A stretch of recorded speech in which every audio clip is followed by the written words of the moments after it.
दिनकर घटना एसआई महाशय गोटे स्कूल परिदर्शन करने आसिले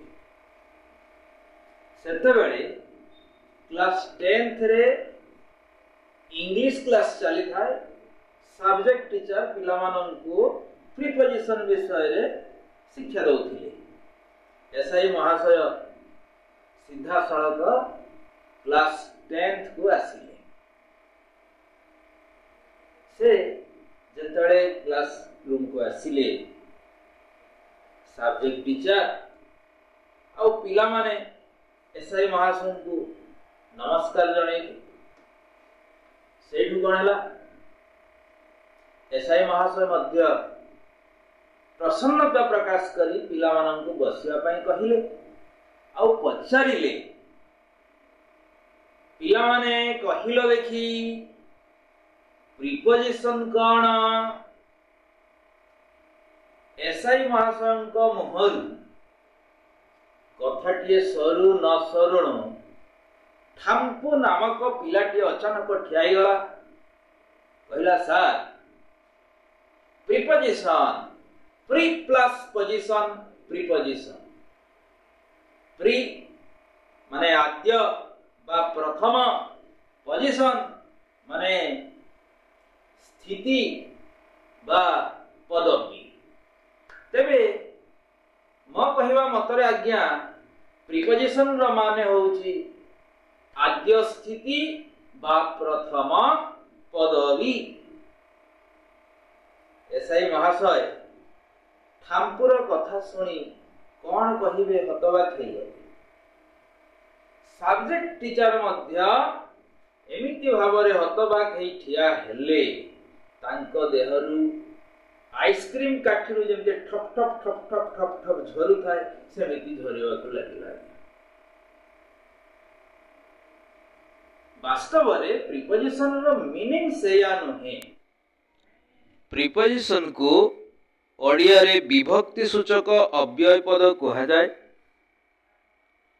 रे, ठारे, रु, ठारु, कोंको, मानंको, पाई, निमित्त, सकाशे, द्वारा, देई, मध्यरे, पार्श्वरे, उपरे, भितरे, तले, उपरकु, भितरकु, तलकु, मध्यरे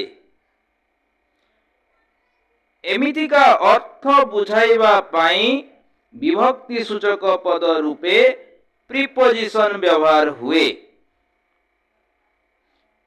तेणु प्रीपोजिशन रो ओडिया मीनिंग विभक्ति सूचक अव्यय पद अटे। विभक्ति अनुसारे वर्ड को वर्ड सहित संयोग करिबा पाई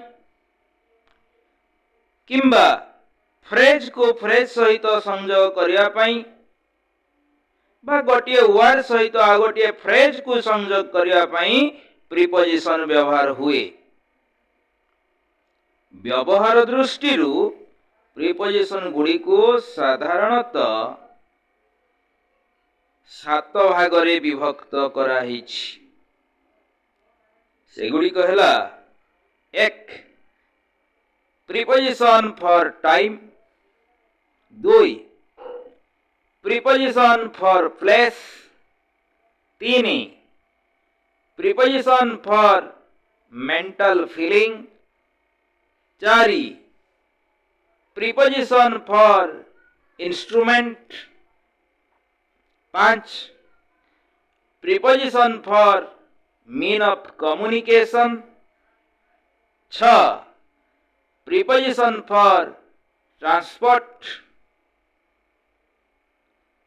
7 preposition for mode of payment. एमिति भावरे आमे विभिन्न क्षेत्र रे प्रीपोजिशन व्यवहार करया पई गोटे गोटे निर्दिष्ट नियम मानी उपयुक्त प्रीपोजिशन टी व्यवहार करू। नेक्स्ट क्लास रे प्रतिटी प्रिपोजिशन रो व्यवहार उपाय पुंखानुपुंख भाବରେ आलोचना करिबा। ହେଲା, ଆଜି ପାଇଁ ଏଇଠି ରହୁଛି। Bye bye.